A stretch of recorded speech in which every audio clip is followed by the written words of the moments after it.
o Vilela tá falando da menina que caiu no vulcão. Da Juliana, né? Da Juliana, no Rijane, né? Tudo que a gente falar aqui vai ser especulação. A gente vai falar disso, sim, claro, opinião. Tá. Porque a gente nunca vai saber se ela teve um mal súbito e desabou, se alguém empurrou, se ela foi tirar uma selfie e caiu, se tinha uma neblina. A gente não vai saber o que ela estava passando lá embaixo e a gente não vai saber exatamente quais as condições que acharam. Se acharam quanto tempo depois foi 1 minuto depois ou foi 1 hora depois, porque ninguém viu ela cair. Então, e esse assunto é uma ferida aberta e é uma tragédia, né? A gente também não quer ser leviano aqui de falar de falar disso e machucar mais a família por falar. Esse assunto é muito delicado, como o Celso falou, e inicialmente quando aconteceu e começou-se a falar muito, eu comecei a ser cobrado, acho que todos aqui provavelmente fala sobre o que você acha, qual que é a sua opinião e tal. É que nem o Lito quando acontece um acidente. Eu ia falar justamente sobre ele. E aí ele. ele fala, calma gente, eu tenho que primeiro... Uma das coisas que eu mais gosto é que o Lito espera ter uma solução daquele acidente pra a gente tirar informações. E eu não ia falar, mas eu comecei a notar que o brasileiro, infelizmente, ele gosta muito de torcer pra achar um culpado, ou torcer por um lado, ou torcer por outro. E nós somos passionais, nós somos assim, a gente sabe que, né? Só que quando a gente, entre muitas aspas, especialista de uma área, a gente consegue ter certas noções que o público em geral não sabe. Por exemplo, o Luciano tem coisas que ele sabe, questão de aviação, que eu não faço a menor ideia. E assim, é comum nesse tipo de caso. A gente tá aprendendo todo dia com o nosso grupo ali, trocando informações. Exatamente. Só que eu fiz questão de fazer um vídeo, acho que era um segundo dia, porque estava se dizendo claramente no segundo dia em que ela estava lá que foi negligência do país, negligência das equipes de resgate e que negligenciaram, e por isso que ela estava assim. E o que eu tentei trazer pro pessoal é o seguinte: eu já fiz 2, 3 cursos de resgate em área remota, não sou um especialista de resgate, não faço isso cotidianamente, mas já fiz curso, já coloquei em prática, e eu sei como é que a dinâmica funciona. E o que eu falei, pessoal, eu não estou dizendo que houve ou não houve negligência. O que eu estou dizendo é que ainda não dá para saber. Então vamos esperar uma investigação. E aí muitos comentavam, não tem que esperar, porque é assim. As pessoas querem, né? É normal do ser humano querer isso. Mas entendam uma coisa. Eu não vou ficar contando o fato inteiro aqui, porque eu acho que basicamente todo mundo sabe, mas resumidamente, ela foi fazer uma trilha. Essa trilha não é uma trilha fácil, mas ao que tudo indica, a região, por ser muito pobre e por explorar o turismo, vende essa trilha como uma trilha turística. E muita gente faz despreparada. Turístico quer dizer que é para qualquer um. Para qualquer um. E assim, eu não estou dizendo que esse é o caso da Juliana, não estou dizendo que ela não estivesse preparada, mas estou dizendo que é uma realidade daquele local. Todos os que tiveram experiência, que já foram, dizem a mesma coisa. É vendido em banquinha, eles querem vender esse passeio e é uma realidade local. Então, a primeira lição que a gente talvez tem que tirar daí é a gente estudar aquilo que a gente tem vontade de fazer. Se eu quero fazer uma atividade radical ou de aventura, eu preciso estudar aquele local, eu preciso estudar a atividade que vai ser feita e saber se eu estou preparado para aquilo, tá? Não estou dizendo, mais uma vez, deixa muito claro, não estou dizendo que ela seja o caso dela, mas é importante a gente deixar isso claro. Ao que tudo indica, ela já estava no segundo dia de caminhada quando o acidente aconteceu. Se ela demorou 2 dias para chegar até lá, entenda que uma equipe de resgate bem treinado, vamos dizer que faz na metade do tempo, ela demora 1 dia para chegar. Então, olha como é que a coisa já começou a ficar mais complexa, do tipo, vamos tirar da cabeça que aconteceu um acidente, aperta um botão, aparece um helicóptero. Isso não é vida real. Não é assim que as coisas funcionam no meio do mato. Ainda mais naquela região lá, um helicóptero dificilmente voaria ali. Dificilmente voaria, pode ser que não tenha. Se o clima não colaborar naquele dia, ele precisa de visual, se não tiver visual não vai. O terreno é extremamente arenoso, solto, é pedra pomes, é poeira. O helicóptero poderia levantar a fuligem o suficiente para derrubar o helicóptero ou até para causar um acidente mais grave com a vítima. Então tudo isso tem que ser analisado. E quando você entende que ela precisa de um resgate, você precisa comunicar aos resgatistas. Tem sinal de celular que pega lá em cima? Se não tem, a pessoa tem que descer. Então já vai acrescentando o tempo aí, né? Teve o tempo de... Primeiro que, ao que tudo indica também, ela foi deixada sozinha para descansar pelo guia. Ainda eu não entendi direito. O pai dela disse que o guia saiu para fumar. Outras pessoas dizem que o guia foi levar o restante das pessoas até o final para ver o pôr do sol. O nascer do sol, desculpe. E ela ficou sozinha. O que importa é, para mim, se houve alguma negligência e se essas informações forem corretas, a negligência, para mim, está nesse ponto. Eu, como uma pessoa que já guiei pessoas em aventura, eu já fui diretor de clube de desbravadores, ou seja, eu levava para aventura crianças de 10 a 15 anos. Não tem uma responsabilidade mais complexa do que essa, você ter 50 adolescentes sob sua supervisão. E assim, regra número 1 de atividades outdoor: ninguém faz nada, nem o número 2 sozinho. Não faz. Então, para mim, se houve... Mais uma vez, eu não sei, eu espero que a gente tenha uma solução desse caso, a gente sabe exatamente o que aconteceu, mas o que tu me indica, se deixaram ela sozinha, pra mim foi a grande negligência. A partir daí, quando as pessoas dizem que o resgate foi negligente, o país foi negligente, tudo isso precisa de uma investigação muito maior. Mas entendam, gente, existe um prazo para ir. Uma coisa que eu fiz no vídeo, expliquei para as pessoas e recebi uma enxurrada de comentários do tipo: mas fizeram imagem dela com um drone. Bastava pegar o drone, colocar água, comida, uma manta aluminizada e levar até ela.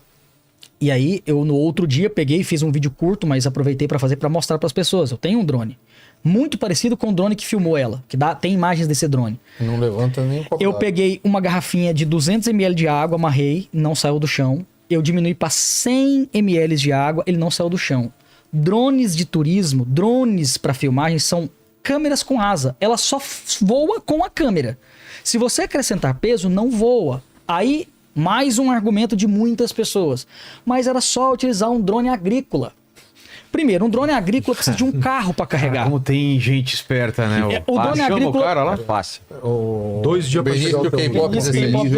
Então, um drone agrícola sim conseguiria, mas ele não tem autonomia para chegar naquele local. Ele precisa ser carregado nas costas. Imagina carregar um trambolho de quilos e mais quilos até lá em cima.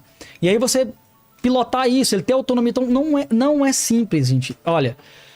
A minha missão no meu canal é fazer você que está assistindo ter vontade de ir para o mato. É essa a minha missão. Mas a minha missão também é deixar muito claro: você precisa ser responsável por você e entender que em certas ocasiões não haverá resgate ou não chegará a tempo. E isso faz parte do risco da atividade. Quando alguém resolve fazer o Everest, ele tem que entender que quase 20% das pessoas que tentaram não voltaram. E se ele faz, ele sabe que está correndo esse risco. A minha dúvida, que eu até colocaria aí se alguém souber, é se as pessoas que fazem esse Monte Rinjani, se elas são informadas pelas autoridades ou pelos guias, qual é o índice de acidente que lá acontece. Porque pelo que veio à tona, muitos acidentes aconteceram naquele local. Cara, eu acredito que não são, mas também é especulação, mas assim... Existe uma nomenclatura que ela é muito complexa. Você fala assim, essa trilha, ela é considerada ela é uma montanha ali. Para um montanhista, ela é considerada, vamos chutar aí, de dificuldade média. Intermediária. A gente pode falar isso do Rio de Janeiro? Pode. Acho que sim. Para um cara que está acostumado a escalar uma montanha um Everest de 8K. Para um Pedro Hawk seria até uma trilha básica. Para uma Karina, para um Nick Levick seria uma trilha básica. Então isso também é uma nomenclatura subjetiva. Aí você joga essa nomenclatura para a língua deles e tenta traduzir essa nomenclatura, já vai ter um gap aí de informações. Então isso é muito complexo. Isso é muito complexo. A única coisa errada que eu vi dessa história toda é as pessoas falando que essa menina não poderia fazer essa trilha, é uma mulher sozinha. Cara, ela poderia, ela tem o direito de fazer, foi uma escolha dela. Total. Entendeu? Essa é a vida que ela escolheu. O fato dela ser mulher não faz a menor diferença. Poderia ter acontecido com um homem, com uma mulher. E já aconteceu várias vezes. Inclusive tem uma entrevista na internet de um irlandês que aconteceu o ano passado com ele. Então... E ele se salvou por sorte. O local que ele caiu, ele parou próximo numa pedra, que ele bateu na pedra e parou. E travou ali. Ele poderia ter passado pelo mesmo que ela sendo um homem. Isso não faz a menor diferença. Eu nunca tive especificamente nesse vulcão, mas assim, eu já tive em outros vulcões. Quando eu tava no Vila Rica, eu fiz a subida do Vila Rica uma semana depois. Eu voltei para São Paulo, uma semana depois o Vila Rica entrou em erupção. Eu peguei um avião e fui para lá acompanhar essa erupção. Uma coisa que eu tinha... muita vontade de ver um vulcão não ativo, em erupção mesmo. Ativo ele já era. E uma coisa que me espantou foi a cinza. A cinza de um vulcão, muita gente não teve a oportunidade de ter contato. Ela parece muito mais um talco do que uma terra. Ela é muito fina. Talco, meu, você sopra, ela assim, é uma coisa que vai impregnar e que você não consegue, não amareia. Sim, você respira, inala ela muito fácil. Você inala, você... Então, imagina você tentar subir aquele morro, falar, por que ela não subiu? Por que ela não ficou parada? Por que ela foi descendo? É uma sequência de coisas muito complexas. Inclusive apareceu recentemente, pelo menos eu vi, uma imagem, né? O pai estava falando que o guia, quando notou, no desespero, alguém apareceu, surgiu com uma corda, e ele resolveu amarrar a corda na cintura, o pessoal segurar e ele descer sem ancoragem nenhuma. Então, eu entendo o desespero, eu entendo que qualquer ação para salvar uma vida é importante, mas a primeira regra de resgate, seja ela em área remota, seja ela numa rodovia, a primeira regra é, em primeiro lugar, a segurança da equipe. Em primeiro lugar. Então, quando as pessoas falam, era só a equipe, era só não, calma. Existem regras que eles precisam seguir. Protocolo. E a primeira regra é, cheguei no local que preciso resgatar. O clima, naquele momento, o tempo ali, né? Clima, tempo, tá colocando em risco a equipe, você para as buscas. Infelizmente, essa é a regra. Assim, não adianta eu salvar uma vida e perder 8, 10, 15, 20, 30, porque uma equipe de resgate, se você olhar o vídeo de quando eles conseguirem realmente tirar o corpo, tem no mínimo 30 a 50 pessoas envolvidas naquele resgate, não é apenas uma pessoa. Então, infelizmente, você precisa entender que na vida você tem uma pessoa que está em risco, não adianta eu colocar outras em risco para tentar salvar ela. Isso é heroísmo, mas é um heroísmo que não se faz. A regra é essa. Então, a gente tem muito exemplo, né, inclusive, da pessoa, por emoção, se colocar em risco para tentar ajudar na emoção e morrer pai junto. e mãe sempre faz isso. Pai e mãe é certeza que vão fazer. Para quem vai resgatar. Inclusive, aconteceu agora de um navio de cruzeiro, agora essa semana, não sei se você viram, um navio de cruzeiro, o pai percebeu que a criança caiu da janela do quarto, ele se jogou e, por um milagre, ele conseguiu não só pegar a filha dele, como ficar, porque o que acontece? As pessoas não fazem ideia do quanto o mar é vasto. Nossa. Quando cai um ponto, que é uma cabecinha, até o navio diminuir, fazer a volta e retornar, aquele ponto já se transformou numa agulhinha no palheiro que se pode simplesmente desaparecer. Achar, meu amigo. Né? Então ali foi um milagre, né? Deus agiu ali, o pai conseguiu salvar. Eu faria a mesma coisa, claro. Eu teria pulado e ponto. Eu iria morrer com a minha filha feliz, mas eu jamais ia esperar o navio dar a volta.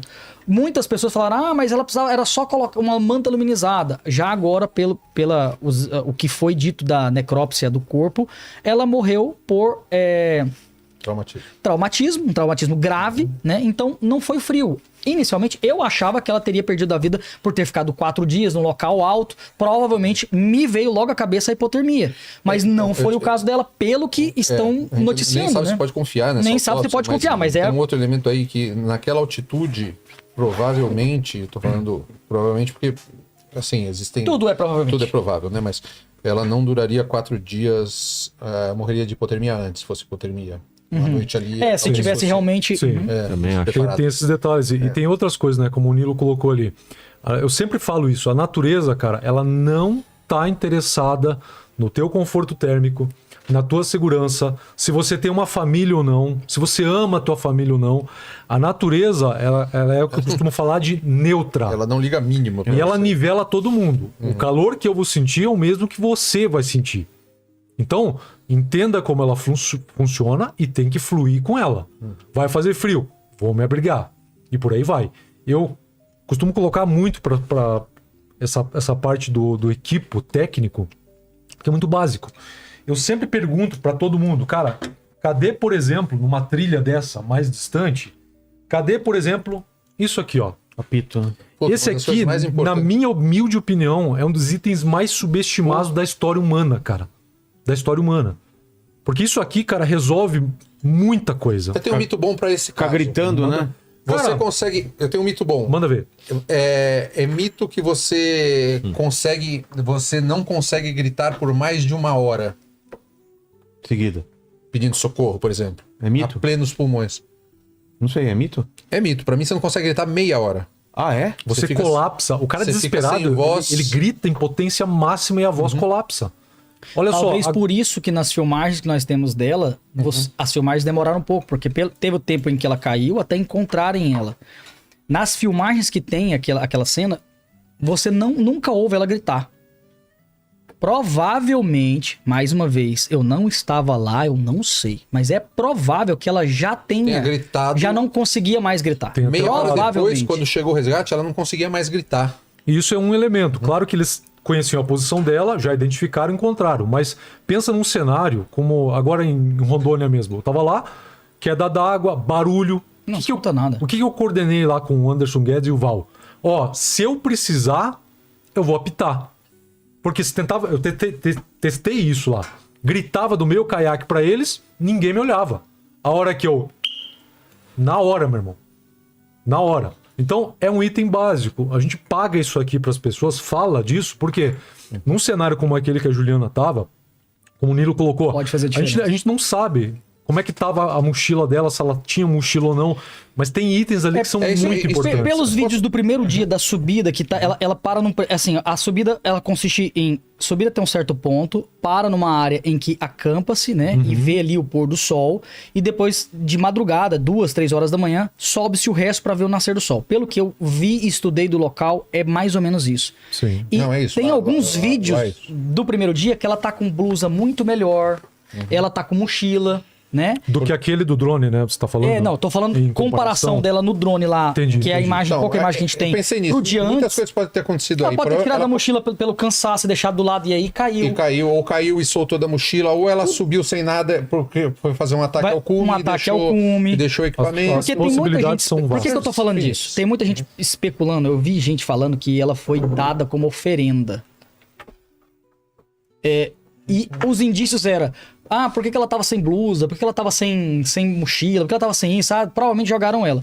O Celso acabou de falar. Quando você faz um trekking de montanha, existe, inclusive, a famosa mochila de ataque. O que é a mochila de ataque? Você carrega uma mochila pesadíssima, de muitos quilos, até um determinado acampamento básico ali, ou intermediário. E quando você vai atingir o cume, você pega o mínimo necessário, coloca numa mochila bem menor, que é a mochila de fazer o ataque ao cume. Porque você quer carregar pouco peso para chegar rápido, voltar rápido. Você não vai precisar da barraca, porque você já acampou. Você não vai precisar de um monte de coisa, né? Então, pode ser que por conta disso, como o Celso falou, ela tava com a roupa mais básica, sem a mochila pesada, porque o acampamento já foi, a comida já foi, já comeu, a maior parte da água já bebeu. Pode ser que a mochila tenha voado longe. Pode ser que inúmeras coisas. Ela não tivesse nada desde o começo. Pode ser um monte de coisa. Inclusive, o caso do irlandês que falou que caiu, ele conta, pra você ver como é que a coisa é louca, né? Ele conta que ele começou a subir e aquele tanto de pedrinha, aquele tanto de fuligem começou a entrar na bota. Isso é muito comum. Então, dependendo do equipamento que você usa, isso não vai acontecer, mas se você não tem ali a ideias, isso pode acontecer. Ele parou para tirar essas coisas do calçado, pôs a mochila no chão, tirou uma bota, tirou a outra, tirou as meias. Quando ele tirou a meia e foi mexer na bota, bateu um vento e a meia foi levada. Ele deu um passo pra pegar a meia. Quando ele deu um passo pra pegar a meia, o chão desabou. E aí ele caiu. Ele não caiu do tipo, não vi e caiu. Porque é um terreno instável, né? Um terreno completamente instável. Então foi culpa dele? Não foi culpa dele. Acontece. Pode ter acontecido com ela também. Pode ter acontecido dela ter tentado tirar uma selfie na beira da montanha e cair. Pode ter acontecido um monte de coisa. Eu fui estudar só quem tava lá, infelizmente, só ela, né? Eu fui estudar para dar palestra sobre isso, sobre acidente na natureza e tal, fui pesquisar. No Brasil, quantas pessoas caíram de cachoeira e tal. Quando eu pesquisei, eram mais de 600 casos de pessoas que, ao tirar uma selfie, caíram de local alto. Eu chamo de selfie da morte. É a selfie na beira de penhasco, sabe? Beira de cachoeira. É um descuido muito grande com a própria segurança. Por vários fatores. Primeiro que a pessoa se coloca numa posição... Numa posição geográfica perigosa, que é geralmente na beirada de um barranco, na beira de uma cachoeira, que geralmente é molhada, é úmida, escorregadia. E o fator primordial, a falta de atenção. Porque se ele tá tirando uma selfie, ele tá olhando o celular, ele tá olhando o cabelo, ele tá olhando a posição do sol, ele tá olhando um monte de coisa e não tá olhando a beira do penhasco, né? Então qual que é a minha dica? Contrata uma boa equipe de rapel, vai até o local, a equipe vai montar um lugar bem seguro. Você vai colocar a cadeirinha, você vai se ancorar, você vai ficar na beirada do precipício, ficar de cabeça para baixo, vai tirar sua foto linda e não vai colocar a sua vida em risco. Não vai pra beira da cachoeira, todo molhado, sem prestar atenção e tirar uma foto, porque são 600 vidas, gente. Cara, se pesquisar hoje, tem mais. E eu já coloquei também o seguinte, ó, quando você vai montar o seu abrigo no meio do mato, ou vai por uma incursão como essa, uma montanha perigosa dessa, um vulcão desse, você tem que pensar nos mínimos detalhes. É lanterna, é apito, sabe? Tudo preso no corpo. A natureza ela é inóspita, a natureza é inóspita. E aí, às vezes eu coloco isso aqui, ó. Vai montar a tua rede aqui no mato, olha pra baixo, tal, não passa água, olha pra cima. Ih, rapaz, aquele galho lá, ó, se ele cair... É outra coisa que matou muita gente no meio da natureza em si. Chama fazedores de viúva. Exatamente. É o galho, a árvore cai em cima. Aí os caras me perguntam assim, cara, mas vai cair, tá sempre ali. Vai cair hoje que eu tô aqui? A minha resposta, vai. Lady Murphy. Vai.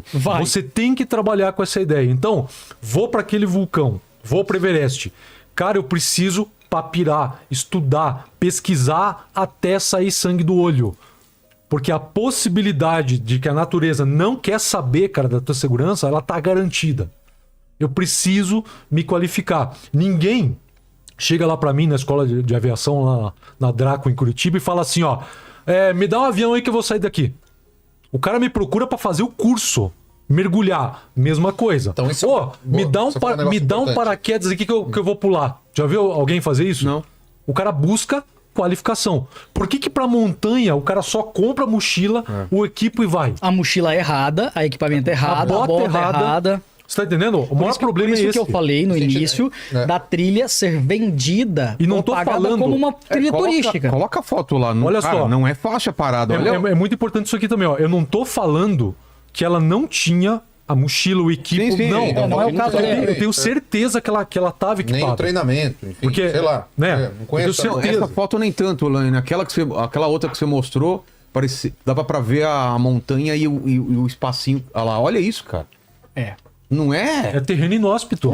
Inicialmente, também uma coisa que deu uma impressão muito forte nas pessoas de que foi negligência, aquela imagem dela lá, quando você olha, dá muito a impressão... Qual imagem? A hora que mostra ela, essa imagem daí. Aí. A impressão que você tá... Olha ela só tá pra ela. Esquece, não parece que ela tá no lugar pulando? A impressão que ela tá a primeira vez que eu vi era isso, falei, ué, só pega qual o problema de chegar até lá? Quando você vê o local, é mais de 45 graus. E ela parece que ela foi escorregando cada vez mais. Foi. Aí nesse fato, nessa parte de se ela foi escorregando, se ela dormiu, se ela... Por exaustão, a gente não sabe. Porque não tem informação sobre isso. Se ela dormiu por hipotermia. O que a gente sabe é que a inclinação era muito grande. O Celso colocou. Terreno assim, quem já foi sabe, ele é todo solto. Quanto mais você se mexe, mais pior a situação. Mexeu, escorregou, cara. É complicado. Essa é uma situação de sobrevivência em que ela esteve que, ao que tudo indique, todas as informações que nós temos, praticamente nada faria tanta diferença. Porque se ela realmente morreu pela queda, né, que é a queda final ali dos 600 e tantos metros... Trauma. O cobertor aluminizado ajudaria para ela não entrar em hipotermia? Sim. Água seria interessante? Sim. Comida. Mas se foi por trauma, cara, queda não tem o que fazer. Não tem mochila, não tem paraquedas, não tem capacete. Claro, independente da atividade outdoor que você tiver, uma atividade vertical, você tá de capacete é importante, porque até os resgatistas falaram que uma das coisas que eles ficavam muito receosos e com medo ali é porque toda hora rolava pedra. Quem já teve em ambiente assim, eu já tive várias vezes, você tá caminhando e de repente uma pedra sai rolando. Isso acontece pelo movimento de outras pessoas naquela região, isso acontece pelo próprio movimento do vento, do que for. Então, é um terreno instável que pode colocar a vida dos resgatistas em perigo e o próprio resgate pode causar um acidente mais grave na vítima. Se a pessoa caiu nessa direção e o resgate está descendo exatamente na mesma direção, na mesma linha, a chance do resgate rolar pedras para cair em cima da vítima é enorme. Então, não é uma situação tão simples. Quem viu as cenas finais, existe um tripé de resgate que é instalado na parte de cima. Por quê? Porque a ancoragem naquele terreno muito arenoso não é uma ancoragem simples, como, por exemplo... na maior parte de Santa Catarina, no Paraná, tem muita rocha. Você pega uma furadeira, fura o chão, coloca um grampo ali, um parabolt com uma chapeleta, amarra o equipamento e desce. Agora ali teria que ter aquele tripé, todo um sistema de ancoragem. Basicamente não existe corda de 650 metros, tá? São várias cordas emendadas. Não tem noção do que é uma corda de 650 metros. Caraca. Vê uma corda aí de 600 metros no Mercado Livre pra nós aí. Ó, uma corda de 100, 150 metros. Imagina o peso.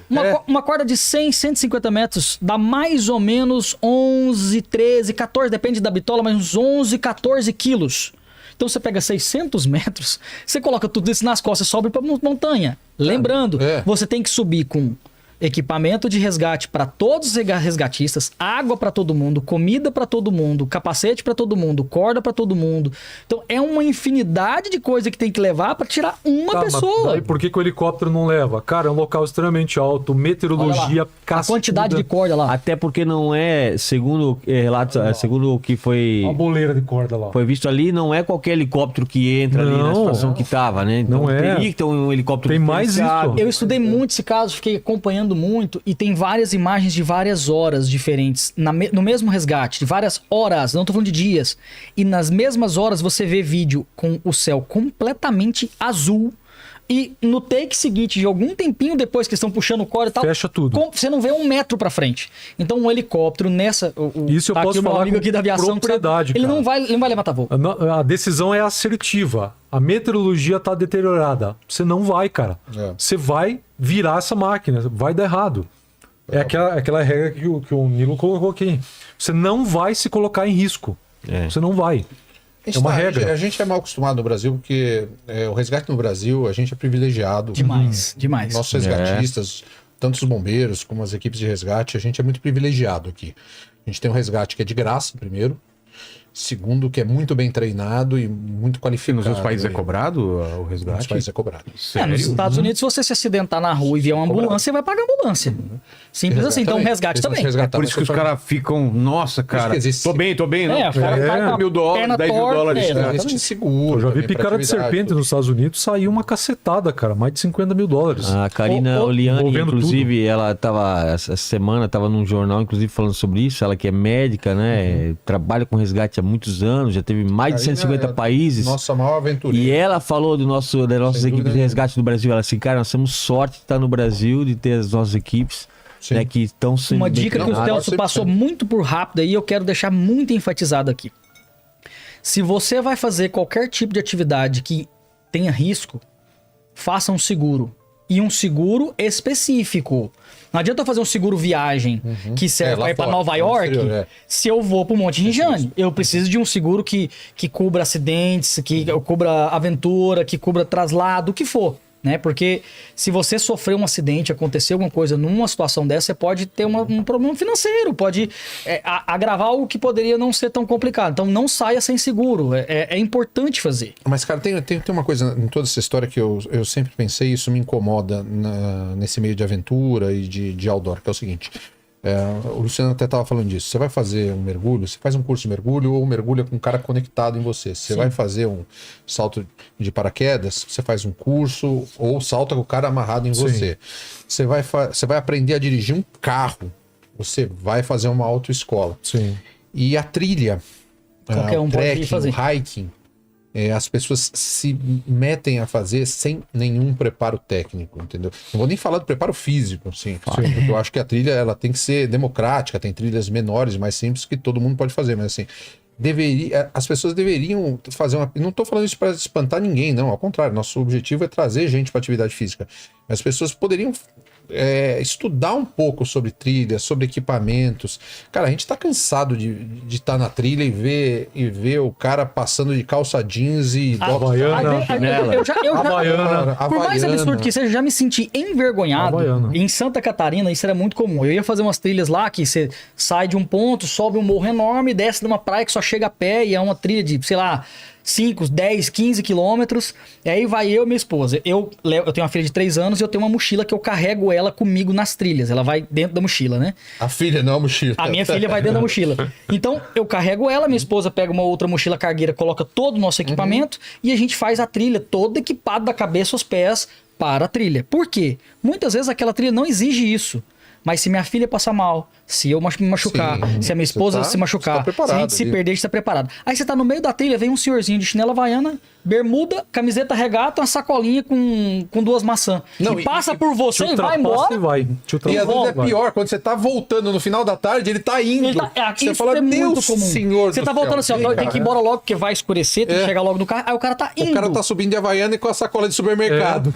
E aí você acaba se sentindo meio envergonhado por estar tão equipado e o cara tá... Mas a verdade é que a gente não tem que estar envergonhado. Aquela pessoa que tá fazendo aquilo ali, como eu disse, tudo dá tempo até você ter um contratempo. Ele tá bem porque ele acostuma àquela trilha, conhece pra caramba, faz várias vezes, até ele ter um acidente com uma cobra, até ele torcer um tornozelo, até ele cair, ter um mal súbito, bater a cabeça. É a regra do Mike Tyson, né? Todo mundo tem um plano até tomar o primeiro soco na cara. É que o cara só lembra do pneu step quando fura o pneu.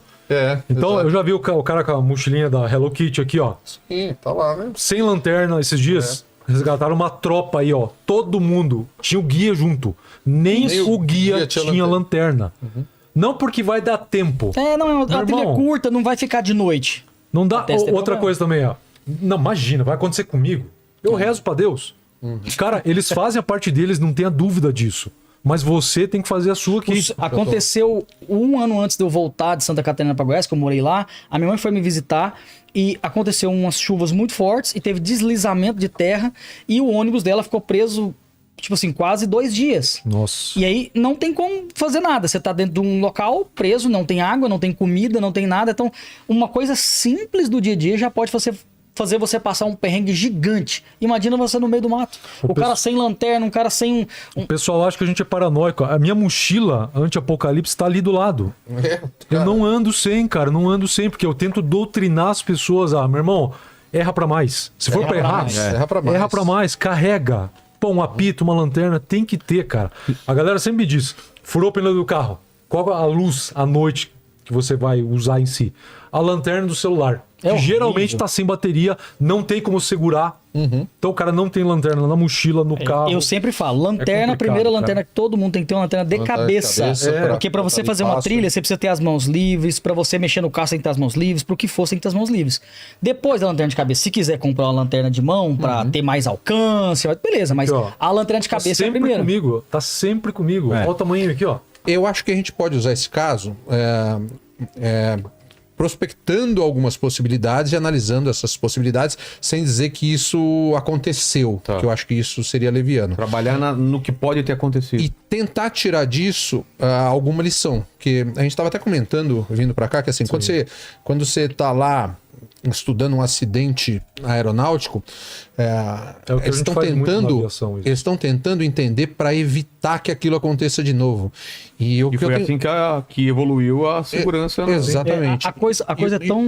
O CENIPA estuda exatamente nesse contexto. E o que eu tenho visto nesse caso, é as pessoas tentando achar um culpado. E às vezes não tem, ou pode ser que tenha, mas às vezes não tem um culpado. É uma sequência de fatalidades, ou uma grande fatalidade que culminou na tragédia. É um assunto que a mídia abordou muito, e é um assunto que me preocupa, porque ele pode espantar pessoas que estejam pensando em fazer uma atividade outdoor, achando que vai acontecer com elas, do mesmo jeito que aconteceu com o ataque de onça do caseiro ali. Não vou mais pro mato porque tem onça agora. Tem onça desde sempre, meu amigo.